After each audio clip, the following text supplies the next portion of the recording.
Hi friends, ఈరోజు మనం చేయబోయే వంట కొత్తిమీర చికెన్ అండి. ఎంతో టేస్టీగా ఉంటుందండి. ముందుగా మనం ఒక హాఫ్ కేజీ చికెన్ తీసుకోవాలండి. దీంట్లో 1 టేబుల్ స్పూన్ సాల్ట్ తీసుకుందామండి.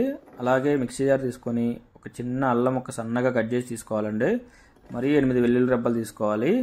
అలాగే 4 పచ్చిమిర్చి సన్నగా కట్ చేసి తీసుకుందామండి. దీంతోపాటు ఒక పెద్ద సైజు కొత్తిమీర కట్ట తీసుకోవాలండి. సన్నగా కట్ చేసి తీసుకుందామండి. ఇవన్నీ కలిపి మిక్సీ జార్ వేసుకుందామండి. బాగా మెత్తగా అయిందాక మిక్సీ వేసుకోవాలండి.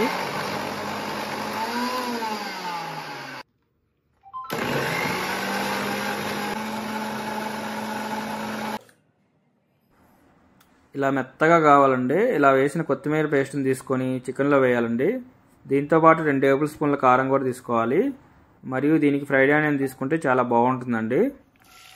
2 ఆనియన్ సన్నగా కట్ చేసి తీసుకోవాలండి. ఆయిల్లో ఫ్రై చేయడానికి లైట్గా గోల్డ్ కలర్ వచ్చేదాకా ఫ్రై చేయాలండి.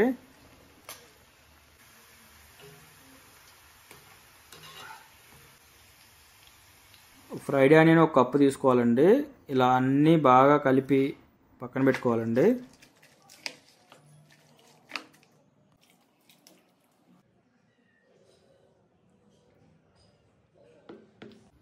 గ్యాస్ ఆన్ చేసి కళాయి తీసుకోవాలండి. 1 టేబుల్ స్పూన్ ఆయిల్ తీసుకోవాలి.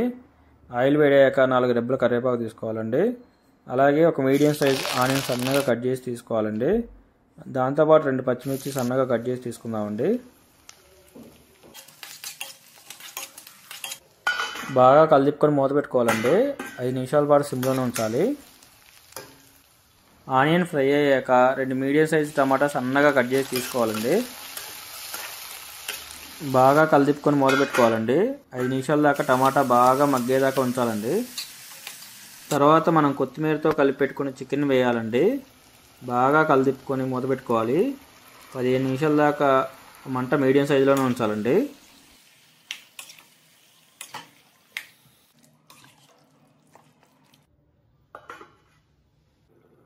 ఐదు నిమిషాలకు ఒకసారి మూత తీసి కలిపుకోవాలండి.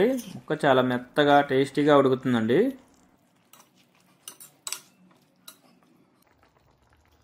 చాలా టేస్టీగా ఉంటుందండి. ఇది అన్నంలో కానీ, పలావ్లో కానీ, బిర్యానీలో కానీ చాలా బాగుంటుందండి.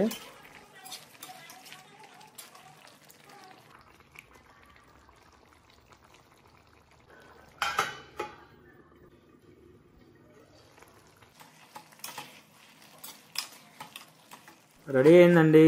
ఎంతో టేస్టీ అయిన కొత్తిమీర చికెన్. మీరు కూడా ట్రై చేసి ఎలా వచ్చిందో కామెంట్ సెక్షన్లో పెట్టండి.